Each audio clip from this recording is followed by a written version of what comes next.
I set myself a goal, drawing a portrait every day for 2 years. Doing this, I collected some art supplies. I wanted to become better with watercolors, wash, watercolor pencils, markers, other markers, things I don't even know what it is. It became a lot to have and a lot to bring. Too much to bring. The only way I can have all these art supplies with me is if I stay at this desk. And I don't want to be at this desk all the time. Sometimes I want to draw on my couch, in my bed, on a sub, in a boat, on a boat, in a hotel room, everywhere but the desk. Especially when it's get a little bit rainy and cold, I just want to put on a onesie, snuggle up on the couch with my blanket.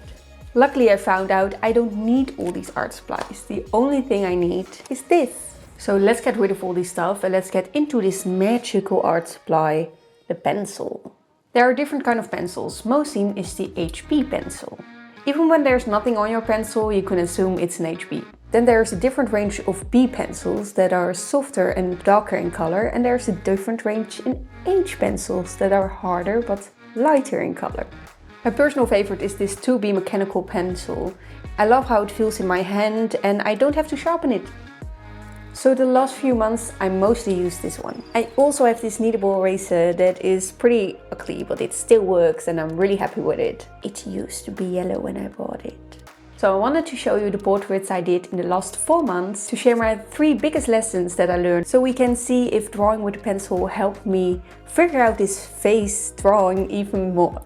To become a master with this tool, I bought a course from Sktchy called 30 Faces 30 Days with Pencil. Months ago I already did the 30 Faces 30 Days course with watercolor and gouache, also from Sktchy, so I have a bit of experience with this platform. In this 30 Faces 30 Days courses, you get 30 different tutorials from 30 different teachers drawing 30 different faces. It's like drawing tutorials where you can join the teacher and draw with them. All videos are maximum 1 hour, half an hour till an hour, and on the online platform you can share your portraits with other courses. I enjoyed the last course, so hopefully this course will also help me get better in art and get a master with the pencil. You can do all the classes every day for 1 month, but it's pretty intense, so I spread it out for a period of 4 months. The course will be available for me all the time, so I don't have to do it in these 30 days, and I even can do some classes multiple times.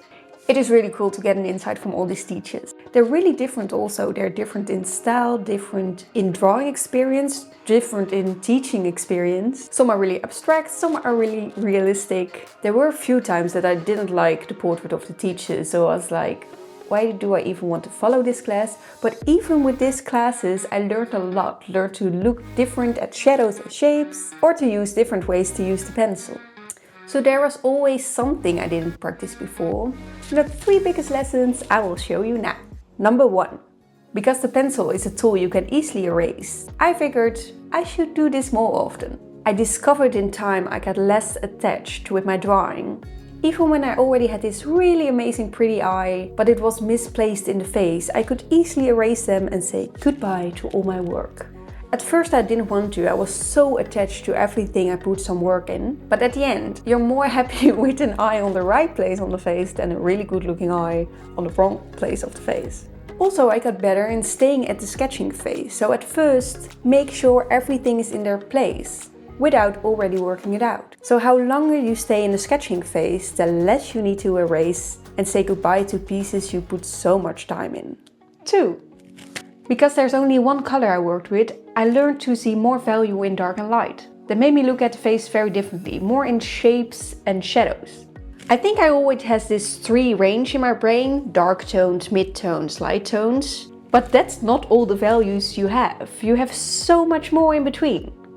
And as we all learned, how harder you push with the pencil in the paper, how darker the color will be. But did you know you get more shiny graphite this way? And not only that, you also pressed so hard in the paper you cannot erase it anymore. So it's better to build up darker colors with different layers of pencil. Just be patient and build the layers. And with the light area, well, the eraser is not only to erase but also to bring some highlights into the portrait. 3.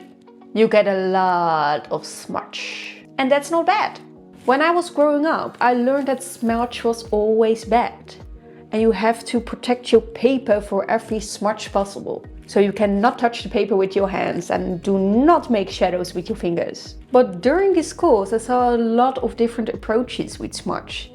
Some avoid it all times, but some embraced it and used it as one of their tools to make a portrait. They use this as an easy mid-tone, sometimes with a stump, but also with a tissue paper or even with the fingers. So instead of avoiding all the smudge, they used it to bring out their unique style. The thing I discovered during the course, even when you want to draw only with a pencil, there are so many art supplies you can still buy. Lots of artists use a lot of pencils in the different H or B ranges. Graphite powder, makeup brushes, soft palette knives, stamps, tissues. But I only wanted to use the art supplies I already got. Not only because I didn't want to use and bring all these stuff, but also there was a pandemic going on and the shops were closed. Remember that time? So I did a little evaluation to see if my drawing skill improved these last 4 months. And I am surprised how big of a difference there is. You see way more value in the color range that brings more depth and realness to the portrait. In the beginning you see a lot of scribbling kind of lines, really sketching. But later with time it got more controlled. I feel like my pencil is doing more of a ballet on the paper. Instead of drawing one hard line with the same pressure on the paper, I started to change the pressure while drawing a line. And that gave a more natural transition from darker to lighter colors. Also, I feel like the features are getting better into their place. It's not that you learn this in the Sktchy course, but you get feeling for it when you make the hours. Because don't forget, if you want to get better, you need to put in the hours. Sktchy was a really nice way to get more insight of how to use this tool. And they gave me muses I would never use myself, because they seem pretty hard to do. It's good to have this drawing skill, drawing with pencil. And I really enjoyed that I could draw quickly everywhere I wanted. But I miss the color so bad. So thank you pencil for giving me this new skill, but I would like to go back to my colorful life with all my colorful art supplies. And I think I would do another Sktchy course, but a more colorful one. They launch new courses very often, so check them out. And Sktchy, if you see this and you are looking for a new teacher, it's me. You need me. And if you like this video, don't forget to like and subscribe. It will support me and help me to make more videos like this. And if you have any questions or you know a new challenge I really need to try, leave it in the comments. Also, I did make some colorful portraits before, so if you would like to see that, you should click over here. Because in this video I will show you how I made a portrait with all the supplies in an art supplies mystery box. Go check it out.